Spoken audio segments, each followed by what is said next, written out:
Mahinugdanon na alang sa mga journalist ug media ang usa ka training alang sa safety aron makunhuran ang risgo sa mga tigbalita.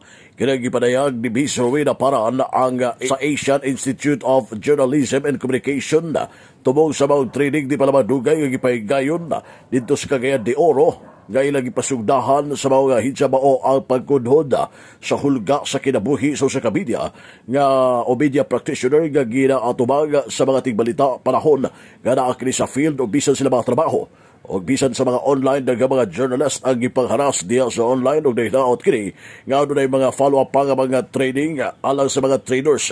Matod pa ni Miss Rowena Paraan nga ang usa ka journalist usa sa mga delikado nga trabaho nga girecognize kini globally labi na Pilipinas nga kalakip sa mga top countries og aron makunhuran ang risgo sa mga tigbalita. Inong nagaghibo ang mga safety training for trainers sa mga journalist. Ilabi na ang hulga nga manawat nini sa usa ka media o sa journalist.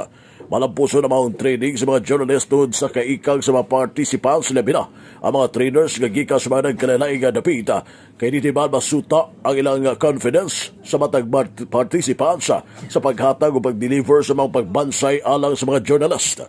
Duga pa ni Miss Wing Paraan nga nakita nila kung unsa ang pagpangandam sa mga participants ilabi na sa practicum, ang paghatag og dugang mga research aron mamahimo masabtan labi na sa audience ang mga practicum sa mga journalist o ilang ginahuman nga na pa'y mahitabo nga mga training sa ilang mga matag dapita o mutabang usab sila ang Asian Institute of Journalism and Communication nga magpasiugda sa mga training o pinaagi usab kini ang mga training nga nahitabo tungod suporta sa UNESCO o sa Embassy of Switzerland to the Philippines.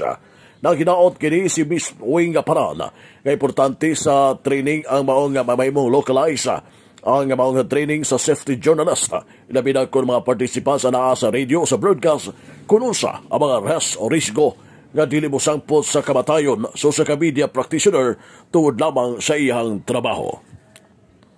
Ano yung tibig kamayin payag ni Miss Rowena Paraan sa Asian Institute of Journalism and Communication nga gipahigayon ang maong training dito sa Cagayan de Oro di palamang dugay. Ang pinakalayunin ay para mabawasan yung panganib na hinaharap ng mga mamamahayag kapag nasa field o kahit yung sa online, no, the way journalists today are being harassed online, kasama siya dun sa mga risks na tinugunan ng training natin. May follow-up po ba sa training na ito in the future? Inaano natin, no, binibigay natin dun sa naging mga trainers na ngayon, yung susunod na mga activities. So, definitely, we're hoping na magkakaroon ng mga fund. Yung pagiging mamamahayag, isa siya sa pinaka-delikadong trabaho. No? That is recognized globally. Lalo na yung Pilipinas, lagi siyang kasama dun sa mga top na mga countries na kung saan pinaka-dangerous to be a journalist. Pero walang magic wand, no, that can erase all the risks, all the dangers. What we can do is know how to deal with risks. Na yun yung ginawa natin dito sa training na to. Para ma-mitigate o mabawasan yung mga panganib. Paano tayo maghahanda pag pupunta tayo sa isang coverage na delikado? And how do we respond kapag may nagpadala sa atin ng bala o ribbon na itim o anumang mga anyo ng threat, no? So tayo, mahalaga na nagkakaroon ng training, nagkakaroon ng mga discussions tungkol sa saan ba nanggagaling yung panganib na to at ano yung mga factors na nagbibigay daan para mangyari yung mga ganito. And sa long term, i-address yung mga factors na yon para mabawasan yung risk.